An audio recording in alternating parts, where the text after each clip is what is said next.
a Marcela Maspero, o Maspero, coordinadora nacional de Únete, @Maspero Marcela, es su Twitter y sus redes. Marcela, aclárame primero, bienvenida al programa, gracias por estar con nosotros. Maspero, ¿verdad? Maspero, sí. Con acento, pero lleva acento, sí, ya sí, está lleva acentuado. Acento, lleva acento. Mira, bueno, lo escribí mal. Bueno, son mayúsculas, pero ahorita hasta las mayúsculas se acentúan. Marcela, bienvenida. El otro día te vi dando, vamos a decir, declaraciones. No sé cuál es el término específico de lo que hablaste en la Asamblea Nacional.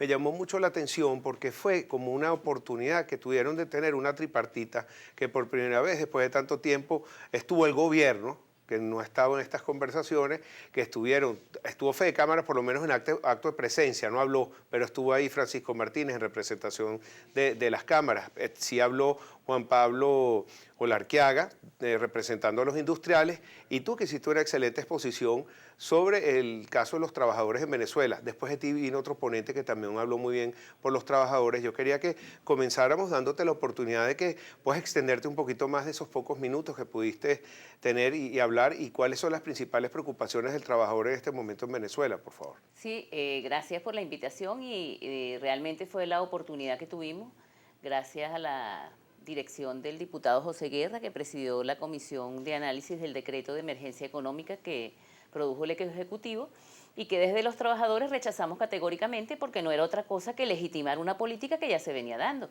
Decir que, por ejemplo, había que limitar todo el tema de los bancos era un corralito financiero. El corralito lo tenemos, todos los que vamos a la banca pública sabemos que no sacamos más de 15.000 bolívares en un cheque. El corralito existe. Todo el tema de políticas que se hablan allí, de manejo de los recursos por parte del Estado sin ningún tipo de control, ya existe. De hecho, fíjate, en Guayana las empresas no producen porque hay unos traders que son los que venden el hierro, lo venden a menos del precio internacional y se ganan ellos los dólares. ¿Esos dólares entran al Banco Central y al pueblo? No. Entonces, ¿podemos seguir así? No. Y es un poco lo que decíamos desde la Asamblea Nacional, que no se puede entregar un cheque en blanco de nuevo al gobierno nacional, porque lo más grave que está sucediendo hoy en este país es la grave crisis ética y moral que tenemos y la corrupción galopante y la parálisis absoluta. Hoy tenemos paro técnico del transporte público en todo el país, producto de la falta de repuestos.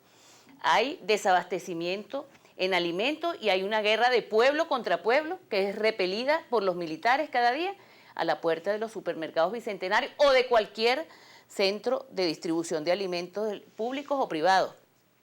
Tenemos un problema grave con las medicinas, porque además ahora el gobierno decidió nuevamente, en esta emergencia, en vez de recibir la ayuda humanitaria que nos están ofreciendo cientos de venezolanos que están fuera del país y abrir las puertas para que vengan, no, yo voy a volver a comprar medicamentos, los cuales ni siquiera les paso por registro sanitario, pero no le pago la deuda, ni permito que se siga produciendo en el país, y los laboratorios dicen que tienen materia prima, y lo hemos contratado solamente hasta abril de este año. Entonces tú nos estás describiendo una situación donde vemos un dominó trancado. ¿Qué puede destrancar ese dominó, Marcela, desde el punto de vista de los trabajadores? Bueno, les quería además agregar otro pequeño detallito. Okay. Un pequeño detallito, fíjate. El tema del salario de los trabajadores y el descuento que se le hace del seguro social obligatorio, del régimen prestacional de empleo, que es el paro forzoso y que no se le cancela a los despedidos, el régimen prestacional de vivienda o FAO, los trabajadores somos estafados porque se nos descuenta el 1%, también aportan los patronos, y se nos hace un show con unos benditos decretos y subsidios para vivienda. Y yo pregunto, ¿hay algún trabajador que discrecionalmente haya decidido en este país y hoy tenga una vivienda producto de este aporte? No sabemos dónde están los reales. Si hablamos, es 1% mensual de todo. Es 1% mensual de lo que yo devengo, pero también un aporte del patrono, es un fondo contributivo que tanto los patronos como los trabajadores aportamos. Y no se sabe qué ha pasado con eso. No, y el fondo de jubilaciones y pensiones de la administración pública, que los trabajadores de la administración pública pagan el 3%. Y que tiene 30 años de fundado. Tal vez con eso pudiéramos pagar muchas cosas en este país, pero no sabemos tampoco dónde está ese dinero. Y si a eso le sumamos el costo de los alimentos, por ejemplo, un kilo de carne 1.900, el kilo de pollo 1.425, 2 pimentones, los que vamos al mercado, los que hacemos las colas, los que tenemos que ir a varios sitios para poder surtir a nuestra familia dignamente con las limitaciones que se tienen.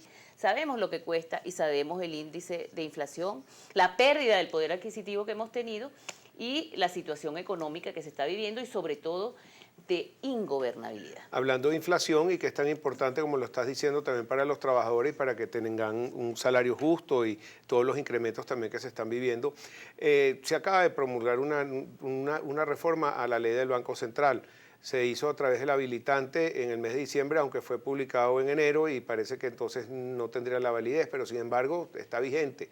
Y uno de los puntos dice que no tienen la obligación de producir los índices económicos, indicadores que por constitucionalmente el Banco Central tiene que hacerlo. No hay un decreto supraconstitucional. Entonces, ¿qué va a pasar con esto? ¿Se van a publicar o no se va a publicar? ¿Es discrecional? ¿Por qué? ¿Acaso es un secreto de la inflación que una ama de casa, tú misma o como trabajadora, tú lo sientes? Tú me estás hablando de la pérdida de poder adquisitivo y cómo las cosas suben de precio diariamente. Estamos viendo un proceso hiperinflacionario, cada vez más parecido a lo que vivió Brasil hace pocos años.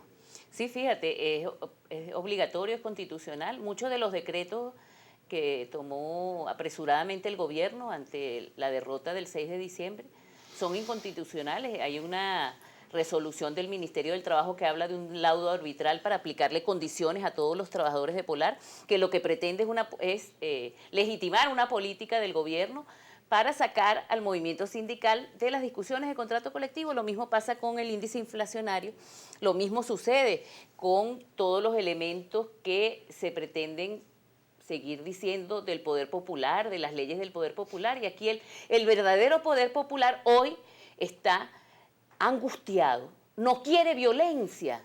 El pueblo venezolano esperamos hasta el 6 de diciembre con todas las necesidades y creo que tanto la oposición como el gobierno se sorprendieron de esos resultados.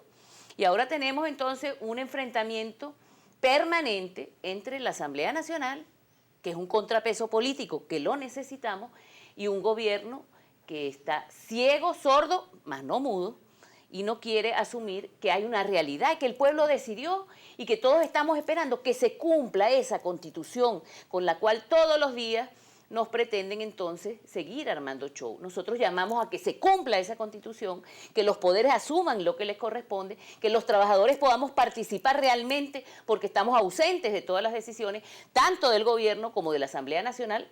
Empezamos con el diputado Guerra, hemos ido a algunas comisiones, nos reunimos con el diputado Freddy Guevara, con el diputado Miguel Pizarro para encaminar. ¿Y esto no había sucedido anteriormente? Por supuesto que no, y no, sí, cientos de casos de trabajadores fueron a la Comisión de Desarrollo Social Integral, pero todos regresaron sin ningún tipo de respuesta, todo lo contrario. Nosotros estamos planteando desde la Unidad de Acción Sindical y Gremial, la UNET está incorporada allí, presentar un proyecto de ley de libertad sindical, pero también un proyecto de amnistía para los trabajadores, porque nosotros tenemos compañeros perseguidos, presos, despedidos, desmejorados desde hace más de 5 años por defender nuestros derechos, por defender la producción, como el caso de Agropatria, por defender una contratación colectiva, por denunciar corrupción, como en el caso de Civechi, de una empresa mixta venezolana-china, cuyo presidente es un estafador definido en los propios tribunales.